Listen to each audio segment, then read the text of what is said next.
안녕하세요. 거북이의 별색부록의 거북이입니다. 얼마 전에 취직한 지 1년 정도 된 사회초년생인 한 동생을 만났어요. 일과 생활도 그렇지만 그리 넉넉지 못한 월급에 어떻게 돈을 모으고 관리해야 할지 막막하다고 하더라고요. 저도 돈을 처음 벌 때 돈을 모으고 그것을 잘 활용해야 하는데 어떻게 운용을 해야 내가 부자의 길에 올라설 수 있는지 막막했던 경험이 있기에 공감이 갔어요. 아마 많은 분이 고민하는 부분이지 않을까 싶어요. 이때 돈 공부를 하느냐 마느냐에 따라 인생의 성패가 갈린다고 오늘 함께할 부자 아빠의 돈 공부에 이용기 저자는 말합니다. 그는 현재 200억 부자이지만 이렇게 이루기까지 참 많은 성공과 실패를 겪었어요. 취직하기 전 이미 집안에는 빚이 산더미였고 이를 해결하면서 여러 도전과 경험을 통해 지금의 성공을 이루게 되었다고 해요. 그는 자신의 자녀들뿐만 아니라 풍요로운 삶을 위해 돈 공부가 필요한 모든 일을 위해 어떻게 돈을 대하고 흐름을 알고 투자를 해야 경제적 자유를 누리며 살 수 있는지에 대한 실질적인 돈 공부 비밀에 대해 이 책에 담았는데요. 그가 말하는 부자 되는 비밀은 무엇인지 지금부터 살펴볼게요. 아들아, 부자처럼 생각하면 부자가 될 것이다. 부자의 마인드로 세상을 봐야 해. 먼저 평소 부자가 사용하는 말을 써야 한다. 사람 몸에는 9개의 구멍이 있어. 눈이 2개, 귀가 2개, 그리고 콧구멍이 2개다. 사람은 이 6개의 구멍으로 보고 들으며 숨을 쉰다. 입과 하반신에 있는 2개의 구멍까지 합치면 총 9개의 구멍이 있는 셈이지. 그 중에 입은 가장 큰 역할을 한단다. 음식을 먹고 호흡을 하고 말을 하기 때문이지. 말은 에너지라고 쓰여있는 책이 많아. 말에는 파동이 있으며 다른 사람에게 파장이 전해진다는 것이다. 실제 말의 내용보다 첫인상과 태도, 목소리 등이 호감을 주느냐 그렇지 않느냐를 결정한다.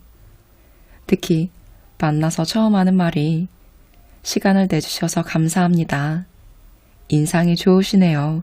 같은 우호적인 말일 경우에 무척 유리하다. 심리학 용어에 3초 만에 첫인상이 결정된다는 3초 효과라는 법칙도 있지. 상대방과의 첫 만남에서 받은 강렬한 3초 인상이 좀처럼 바뀌지 않는다는 것이다. 부자가 되려면 인맥관계와 대인관계가 중요해. 그러니 좋은 인상으로 협상이나 관계에 있어 좋은 결과를 이끌어내기 위한 방법을 이야기해 줄게. 첫째, 부드러운 말투만큼 중요한 것이 표정이다. 미소를 머금고 남을 대하면 호감을 살 수 있어. 상대방을 칭찬하는 말이나 덕담을 붙이면 더욱 좋지. 둘째, 부정적인 말을 하지 않아야 한다. 망했다거나 재수가 없다는 등 부정적인 말을 하는 사람과 같이 있는 것은 불편해. 안 돼라는 말을 되로 바꾸는 연습을 해야 한다. 셋째, 상대방의 말에 맞장구를 쳐주면 효과가 좋아. 호응하는 자세는 남의 이야기를 경청하는 사람이라는 인상을 심어주지. 그리고 상대방과 유대감을 높일 수 있어. 상대가 말할 때 눈을 응시하면서 맞습니다 라고 맞장구를 쳐주는 습관을 길러라. 판소리에서 관객들이 공연 사이사이에 얼쑤 하고 추임새를 넣어주면서 흥겨움을 돋우고 공연 분위기를 띄우는 이치와 같단다. 그동안 사업을 하면서 많은 사람을 만나왔다. 말 한마디가 얼마나 중요한지 예를 들어줄게.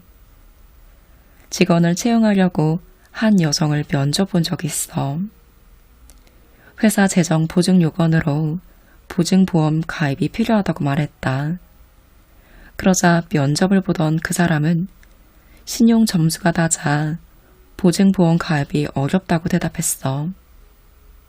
어쩌다가 신용 점수가 그렇게까지 내려갔느냐고 물었더니 이렇게 대답했다. 저는 애초에 그렇게 태어났어요. 태어나서 한 번도 넉넉한 형편이었던 적이 없어요. 맙소사. 세상에 그렇게 태어난 사람은 없다. 태어날 때부터 재수가 없는 사람이라는 생각을 남에게 말한다는 건 우리 회사에 입사할 마음이 없다는 뜻으로 생각되었지.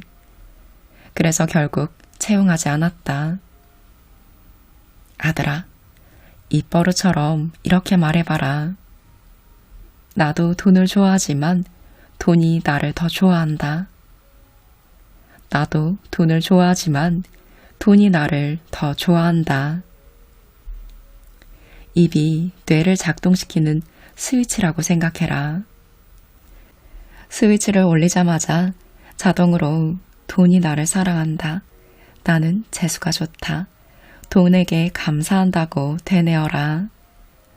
일어나자마자 거울 앞에서 확언을 하면 더욱 좋고, 가끔 아버지가 직접 회사 영업 직원들에게 강의를 하는 경우가 있어. 이때는 욕망 카드를 쓰게 한다. 돈이 많으면 할 수 있는 일이 무엇인지 적어보게 하고 순위와 점수를 매기는 거야. 돈을 갈망하는 사람일수록 영업 실적과 소득이 높았다. 절박하게 돈이 필요한 사람이 영업 실적이 높은 것이 아니라 의지가 높아야 한다는 것을 다시금 깨달았지. 돈이 있으면 인생에는 선택지가 많아진다. 부의 추월 차선을 쓴 MJ 드마코는 람보르기니 자동차를 타겠다는 결심을 하고 꿈을 이루었지. 돈에 대한 욕망을 숨길 필요가 없어. 그렇다고 남을 인색하게 대하라는 말이 아니야.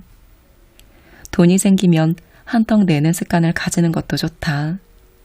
쓰는 즐거움도 있기 때문이지. 돈을 사용하는 것은 무엇보다 큰 쾌락이야. 돈은 사용해야 가치가 올라간다는 것을 명심하거라. 식사 대접을 받거나 밥을 얻어먹은 것에 길들여진 사람은 결코 부자가 될 수 없어. 물론 일부러 식사 대접을 거절하라는 말은 아니야.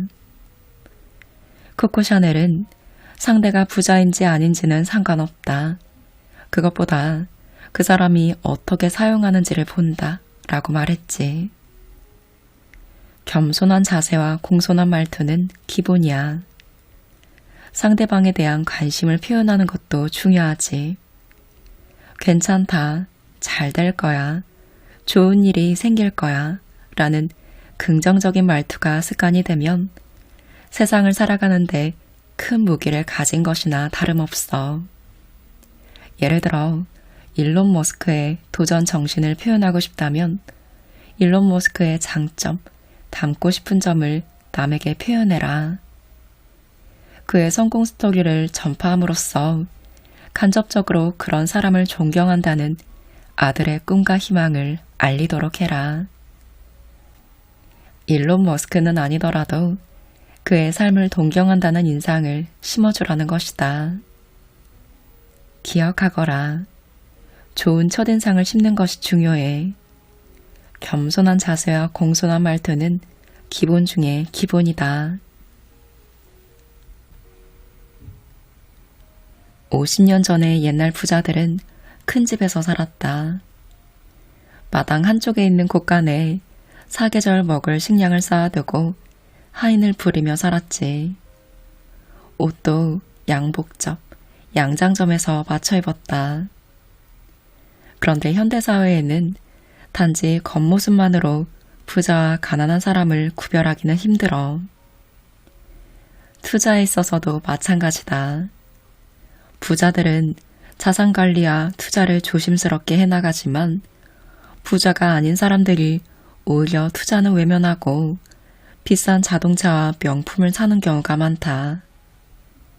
김승호 회장은 옷을 사거나 물건을 살 때 가격표를 보지 않는 사람을 부자라고 말했다. 이런 기준을 본다면 아버지는 부자가 아니다. 옷을 살 때 가격표를 꼭 따져보고 주유소 기름도 값을 비교하며 넣는다. 생수도 저렴한 것을 골라서 사고 휴지, 물티슈도 아껴서 쓰지. 단 여행 가서 쓰는 비용은 아끼지 않는 편이야. 패키지 여행을 가더라도 실속형 상품이 아닌 고품격 상품을 선택한다.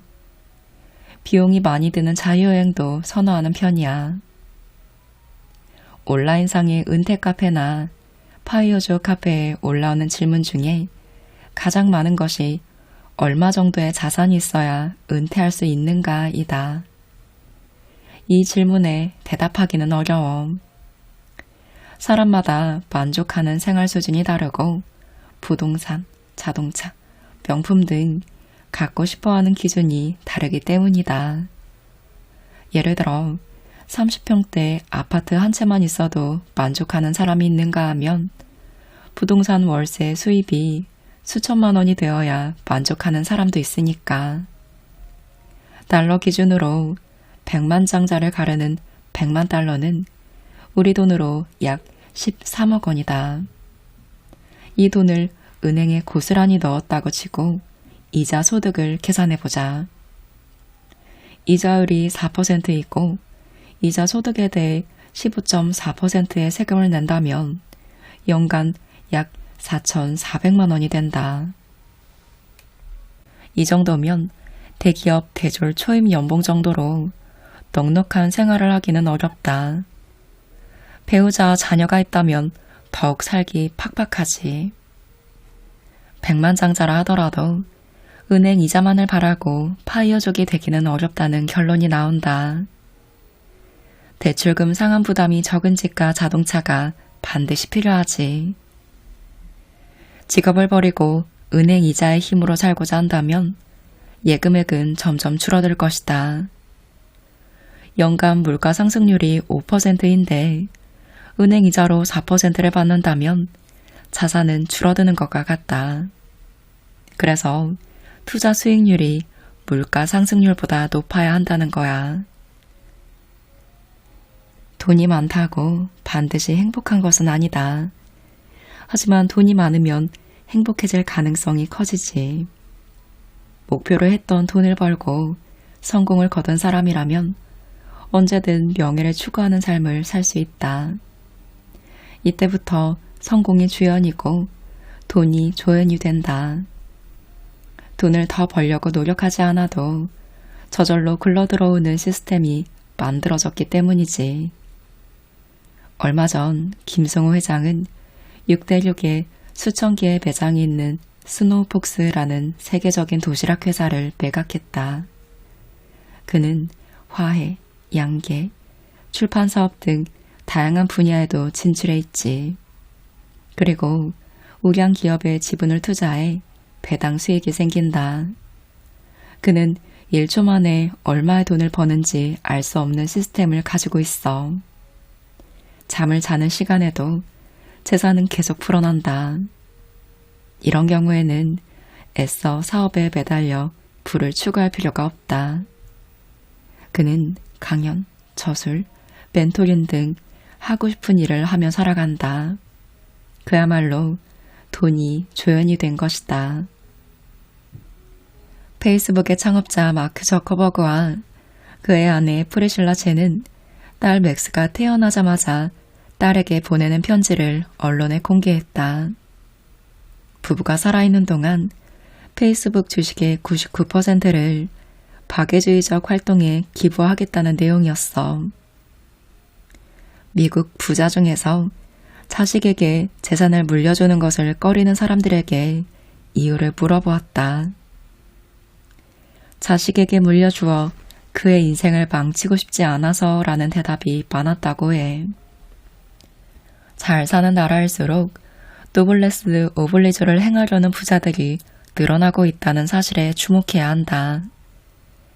반면에 우리나라와 일본, 중국 등 동양에서는 자식에게 상속하는 것을 당연하게 생각하지. 둘 중 어느 것이 옳다는 것을 따지려는 게 아니야. 물려받았을 경우에 재산을 지켜낼 역량이 중요하다는 말을 하고 싶다. 돈이 들어오는 시스템이 만들어졌을 때 기부와 선행으로 세상에 보답할 수 있는 사람이 된다면 더할 나위 없을 것이다. 그러면 돈은 조연의 역할을 하는 것이다. 부자는 돈을 담을 수 있는 그릇을 갖지만 가난한 사람은 돈의 꽁무니를 쫓아다닌다고 해. 돈이 자신에게 들어오면 감사히 받으면 된다. 나는 운이 좋아서 돈이 달라붙는다 라는 메시지를 자신의 우주에 보내라. 그러면 우주가 응답할 거야. 부자 되는 길을 열어줄 것이다. 모든 부의 시작은 이것이었다. 바로 종잣돈이야. 종잣돈이 모일 때까지는 모든 게 고생길이었어. 할아버지가 남긴 빚을 대신 갚아야 했기 때문이지. 월급으로 받은 돈의 절반은 할아버지 빚 갚는 데 사용했다. 나머지 절반은 아끼는 수준을 넘어 거의 안 쓰는 수준으로 절약하며 살았어. 직장 선후배나 동료들이 하기 싫어하는 숙직 근무를 대신 맡아서 숙직 수당을 받았다. 시간의 수당을 받으려고 야간, 주말 근무를 도맡아 했지. 당시에는 주말 낮과 밤에 일직과 숙직이 있었는데 남들이 하기 싫어하는 시간을 도맡아 근무 수당을 챙겼단다. 그 결과 입사 3년 만에 서울 상계동에 22평 주공 아파트를 매입할 수 있었다. 그게 아버지의 첫 번째 부동산 투자였어. 회사에서 임직원에게 해주는 주택 취득 자금 대출과 전세를 활용한 레버리지 투자였지만 첫 아파트를 등기했던 순간의 기쁨은 하늘을 나는 듯 했다. 입사 5년 만에 결혼을 했는데 결혼 자금이 없어서 지방 근무를 자원했어. 지방으로 내려가면 회사에서 사택 임차 자금이 지원되었기 때문에 무상으로 신혼집을 마련할 수 있었다. 예식장을 빌리고 폐물을 마련하는 등 모든 결혼 비용은 우선 큰 고모에게 빌렸다. 이후 축의금으로 갚았지. 종잣돈을 모으는 것도 첫걸음이 있다. 500만 원이 있어야 1000만 원을 만들 수 있고 1000만 원에 도달해야 5천만 원, 1억 원을 꿈꿀 수 있어. 천리길도 한 걸음부터 라는 말이 정말 맞다. 종잣돈을 모으기 위해서는 언제까지 어떻게 저축해서 얼마의 목표액을 달성한다는 정확한 계획이 있어야 한다. 내년까지 또는 2, 3년 내에 이런 식으로 두루뭉술하게 계획을 세워서는 안 된다. 몇 년 몇 월까지라고 시점을 정해야 한다. 그리고 주 거래은행을 정해. 우선 청년채용 공제같이 정부나 지자체가 이자 일부분을 채워주는 상품에 가입하는 것이 좋다. 또 청약저축에 가입하려면 가급적 소액을 가입하는 게 좋아. 갑자기 목돈이 필요한 경우가 생기면 해약하기 쉽기 때문에 유지가 가능한 금액으로 가입하는 게 좋아. 재형저축이나 세금우대 저축 등 높은 이자가 보장되는 상품도 따져봐야 한다. 제2금융권인 신협, 새마을금고예금도 눈여겨보는 것이 좋아. 이자 소득에 대하여 은행의 이자 소득세율 15.4%보다 낮은 1.4의 세율을 적용한다는 장점이 있다. 단 예금자 보호법에 의해 보호받을 수 있는 한도 내에서 제2금융권을 이용하는 것을 권한다. 신용카드는 본인의 소비 패턴에 가장 유리한 카드를 고르고 주 거래 카드 회사를 정하는 것이 좋다. 보험 회사도 마찬가지야. 3개 이상의 보험을 비교한 자료를 보고 가성비 높은 상품을 골라야 한다. 주식 투자를 위해 증권 회사를 고를 때 거래 수수료가 적은 회사만 고집하지 말고 재무 건전성이 높은 회사를 고르는 게 좋다. 주식 투자는 한번 시작하면 평생 투자로 이어질 수 있어. 리서치팀의 종목 분석과 경제 동향 자료가 많은 회사가 유리하다. 증권 회사가 취급하는 펀드 투자 수익률이 높고 다양한 펀드를 운영하는 회사를 고르는 것이 좋아. 아버지는 지금도 14년 된 고물차를 타고 다닌다. 주변 사람들이 이제는 차를 좀 바꾸라고 말하면 항상 이렇게 대답하지. 차는 사자마자 감가상각이 되죠. 자산 가치가 하락한다는 말이에요. 하지만 부동산은 달라요. 자산 가치가 오를 가능성이 높거든요. 차 살 돈이 있으면 레버리지를 이용해 오피스텔 한 채를 더 살 겁니다. 어떤 사람들은 돈이 없다고 불평하면서 돈이 생기면 여행을 가고 쇼핑을 한다. 이처럼 내일을 고려하지 않고 현재의 행복만을 추구해서는 안 돼. 오늘의 지나친 소비의 달콤함에 빠져들면 부자가 되는 속도가 느려진단다. 승자의 하루는 25시간이고 패자의 하루는 23시간이다. 승자는 눈을 밟아 길을 만들지만 패자는 눈이 녹기를 기다린다. 탈무드에 나오는 이 명언들을 기억하길 바란다. 오늘은 이용기 저자의 부자 아빠의 돈 공부와 함께 했습니다. 책에는 저자가 종잣돈을 모으는 과정부터 주식, 부동산, 사업, 컨텐츠 등 부자가 되기 위해 어떻게 돈을 벌고 모으고 활동해야 하는지에 대한 구체적인 부분들이 상세하게 정리되어 있어요.